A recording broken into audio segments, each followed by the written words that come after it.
name is Rodney Shermer with the firm of Rodney, I'm going to give you the handheld. You know,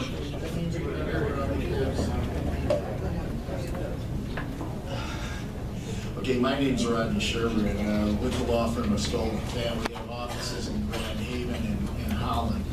A large portion of our firm's work is municipal work here in Ottawa counties and other counties in the state. I've been asked by the Ottawa County Planning Commission to... Rodney, I'm sorry. Some of the members in the back can't see you, and they're asking if you could stand up. I don't know if I'm worth looking at, but let's try it this way then. We've been asked to present a little discussion with regards to local regulation, which is kind of an interesting idea because historically oil and gas wells and their accessory facilities have not really been addressed locally. It's been a matter that has always been left to the state as either having some exclusive jurisdiction with Adams Group or some primary jurisdiction with regard to those matters. So a large amount of what goes on here today is probably an unsettled issue in the law.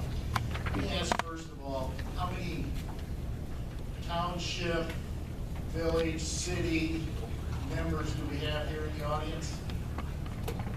Okay, quite a few. How many of you have been asked recently or within the last few years about oil and gas? A few of you have. Okay, let me point out I want to begin my discussion with the end of your handout. This applies to, I guess, everyone. Item Roman numeral 10 on the last page of the handout says, consult with your municipal attorney when considering any matter. And again, why? Because with regard to municipalities, and anybody wanting to deal with the municipalities on these issues, again, it's a very unsettled area of law. The interest in fracking, again, is fairly new here. And why is it being opposed? And it's more new with regard to local involvement. People come to their townships, their villages, their city, their commissions, city commission, village council, township board, because they want to address local issues of their community concern. And these bodies are the ones that are accessible to it. These bodies share the same community with those people. And you can go to a meeting and you can raise some issues and you can file some petitions to take some action. And that's not stuff you can do easily with the state legislature or before the NDEQ. So it does get presented. And then the concern is what do we do with it then? And the problem is, like I say, historically, those matters have been left to the state, and people are starting to see if the local municipalities have any way to do something on their own. In Michigan, that is very, very limited. On the first page of the little outline, I've just put together a couple of the state authority provisions in the Natural Resources and Environmental Protection Act and also in the Natural Gas Act. These give essentially most, if not all, authority to the supervisor of wells with regard to anything having to do with wells, the production, the location, the operation, whatever. And then the second one ties into the fact that the Public Service Commission, to a great degree, deals with how that natural gas is transported. They are the ones who consider and approve where the pipelines come in and out of your township or on land in your township, and what facilities can be built there. With that sort of a background, the local regulation is severely limited because that constitutes a situation where local ordinance or regulations will be preempted by the state law. And again, we're really behind, but on Roman numeral 2, there's a kind of a listing of what the courts have considered when is a local ordinance preempted.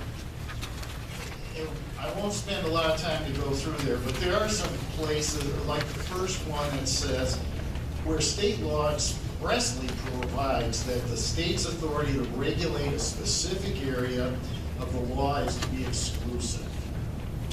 And by and large, the supervisor of wells authority is exclusive to the oil and gas wells.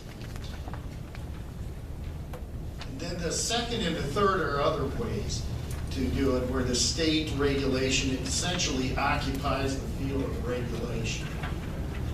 The state has statutes for oil and gas,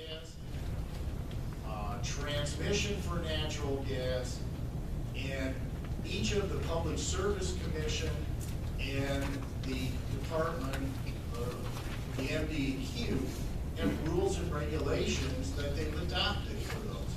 Fairly extensive regulations. You've heard the prior speakers talking about the amount of regulations that the industry has to safeguard or to promote the use of wells for the extraction of minerals or gas in the state. Unlike some things, there's no provisions that I'm aware of in those laws that say a local ordinance or a local government can adopt an ordinance that is similar to this and can be more restrictive, but can't be less restrictive.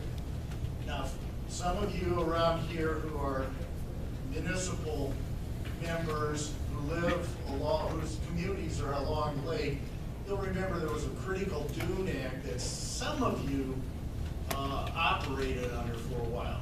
And the Critical Dune Act had a provision in there that essentially said a local unit of government can adopt an ordinance regulating critical dunes as long as it followed our model ordinance that the state had and could be less or more restrictive, but not less restrictive.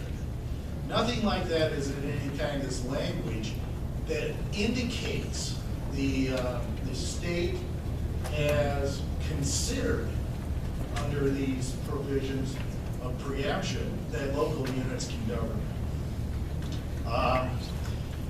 And then the main one is also on 5 under Roman numeral 2 that talks about conflict, direct conflict with state law. And it's where a local ordinance permits what a statute prohibits, or the ordinance prohibits what a statute permits.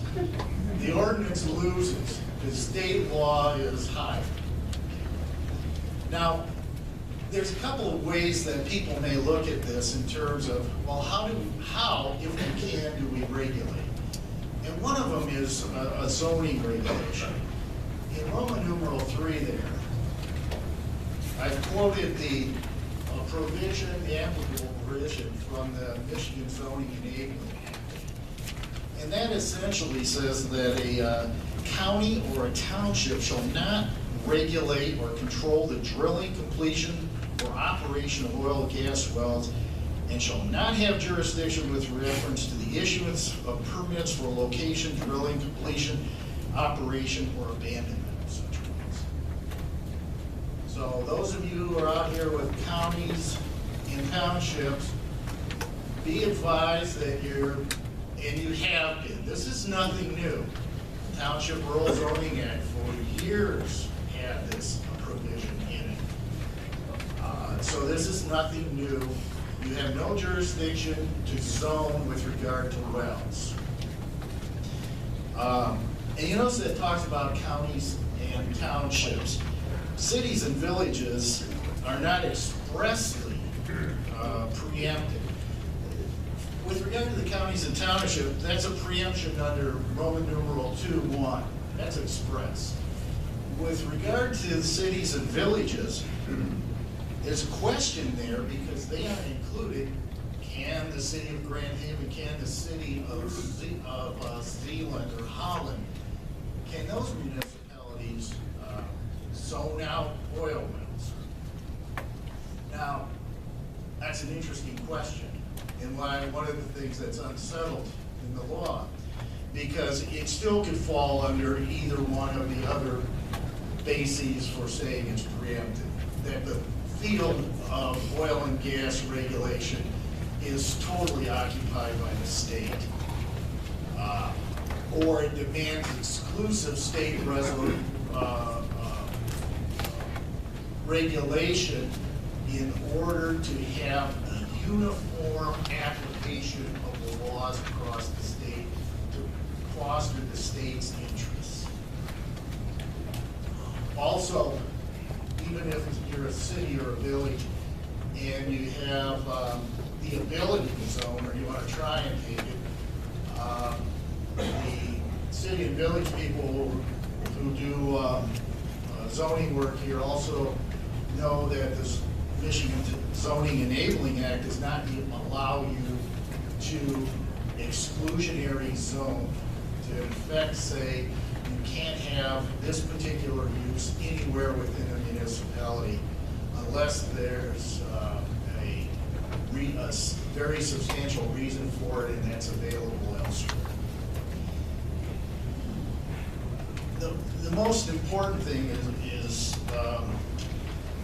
with regard to, all right, when you talk about this jurisdiction, is there anything that is left over that still could be zoned? And there was a case back in 1990 from the Supreme Court which indicated that the supervisor of wells authority only applied to gas and oil wells and not other aspects of the production process. Which means what? People thought it left open the possibility of saying, okay, the municipality can still zone for some things like a compression station on it, pipelines, although that case didn't involve the Public Service Commission rules, and access roads. Those, again, it's not clear what accessory or ancillary uses are not included in zoning in the regulatory exclusive power of the supervisor of wells. Rodney, we've got 2 minutes left, and I know you got one more speaker from your firm. Okay, police power ordinances will go by, and Jessica said she talks fast anyway. Hello, I'm Jessica. So I am here to talk about what can a municipality do. I'm starting on number 5. Basically not a lot. What there's a lot of is uncertainty at this point.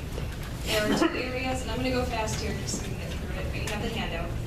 There are 2 areas where we're pretty sure you have jurisdiction to regulate, and that's within the roads that are in your jurisdiction. Now, the regulations must be reasonable, and in legal field, reasonableness is just fun because it's very vague and it's defined by a bunch of very vague terms. It's fair and appropriate under usual and ordinary circumstances. So have fun with that one. You also should consider when you're rerouting, truck routes or anything like that, the residual impacts. Where are you sending these trucks to, and what is that going to have? What impact is that going to have on the places that you're sending them to? The other area we feel you should be able to regulate are pipelines within the road right-of-ways. And again, you can't unreasonably deny placement of any pipeline. So now next section, which is the questionable regulations. This is areas that it's really kind of, well, it's unsettled, not kind of unsettled, it's unsettled. So it will just take the issues being tested for us to determine what you can do. Rodney kind of touched on pipelines a little bit, so let's get past that one. Earth change and soil erosion ordinances probably exist in most municipalities already. The state grants some authority for municipalities to act, but if the supervisor of wells has already acted, it's granted. Under number 3, regulation of noise, dust, odor, etc., it's also likely granted as the supervisor of wells generally has jurisdiction there. And often these regulations end up being very, very vague, and that's ultimately unconstitutional because they can't be void for vagueness. And any ordinances that you have at all, they cannot effectively prohibit production. So you can't say, no loud noises between 12:01 a.m. and 11:45 p.m. and have that pass. Finally, well water regulation, probably also under the supervisor of wells. Seeing a trend here, municipality, some people already talked a little bit about encouraging recycling or the aquifers, but again, like we've said, I must be the most useless speaker up here. It's all unsettled, so there are no bright line rules. I have a couple notes about pending legislation. There were a group of bills that were just introduced last week. However, as you'll see under number 7, item numbers 2 and 3, there were 2 bills introduced in the beginning of the year that haven't had any movement. So, citizen initiatives, Luann talked a little bit about that. Incidental matters, these are all just things under number 9 for you to think about when these might be coming into your communities, other areas that you should regulate, impacts, that sort of thing. And finally, full circle, consult your friendly municipal attorney. Thank you.